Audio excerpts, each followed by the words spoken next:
My name is Tiffany Childress. I am a science teacher at North Lawndale College Prep, which is a small school located on the west side of Chicago. As a resident of my community, I'm really concerned about young people not being educated, not becoming all that they should become, not becoming productive citizens in society. As a teacher, it's really important to me that we keep the students that come to North Lawndale College Prep, that we educate those students who come into our doors effectively, and when kids are being pushed out because of discipline issues or poor responses to discipline issues, it's definitely an educational concern and a societal concern for all of us.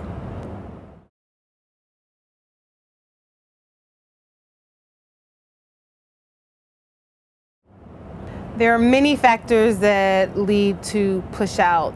Everything from how we teach, our strategies, our methodologies sometimes don't encourage uniqueness. Sometimes we lack, the tailor-made instruction for students, which can sometimes lead to student boredom, and which then we all know leads to behavioral issues. And so then kids start developing paper trails, and the next thing you know, they're pushed out of the school, they're asked to leave the school. Particularly in communities like mine, a lot of students are coming with lots of emotional, behavioral baggage. I find a lot of my students are angry, and teachers aren't really equipped in our teacher training programs to respond to some of those psychosocial issues. Often you find teachers are just kind of reacting and not giving appropriate discipline for the incurred infraction.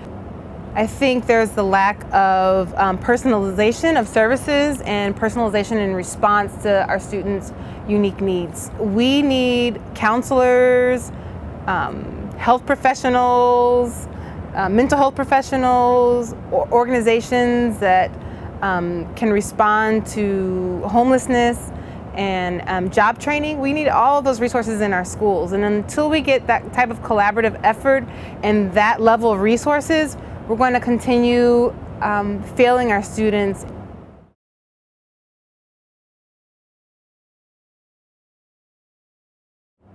Everything that I've seen about human rights articulates that every student, every young person is entitled to development, cognitively, emotionally, socially, that young people are entitled to participation in their education, and push out definitely violates those two principles.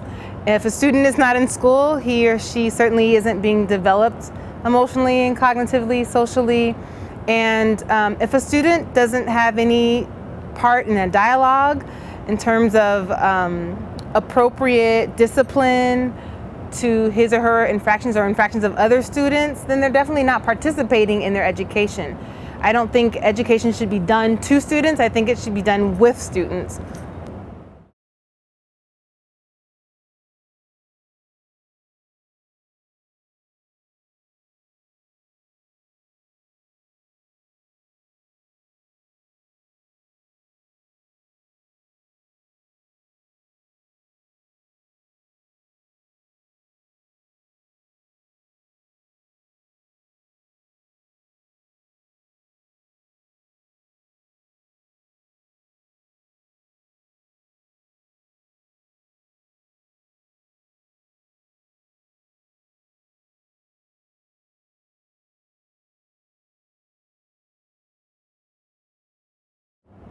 It's been amazing how I've been able to connect with people from all over the country. Like, just the connections have been instant, because we're all experiencing these things that don't feel quite right.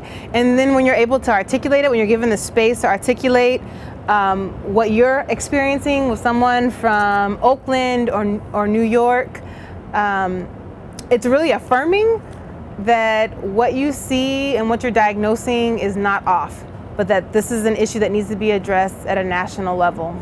As a teacher, I hope to respond to this push-out issue by incorporating restorative practices to my school community.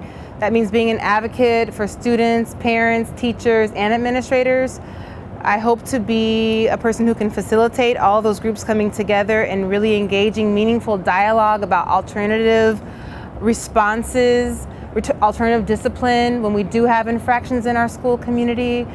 I hope to be one who can help organize parents and community members and teachers and students to advocate at a state level for increased funding and changing some of the policies that just don't make sense.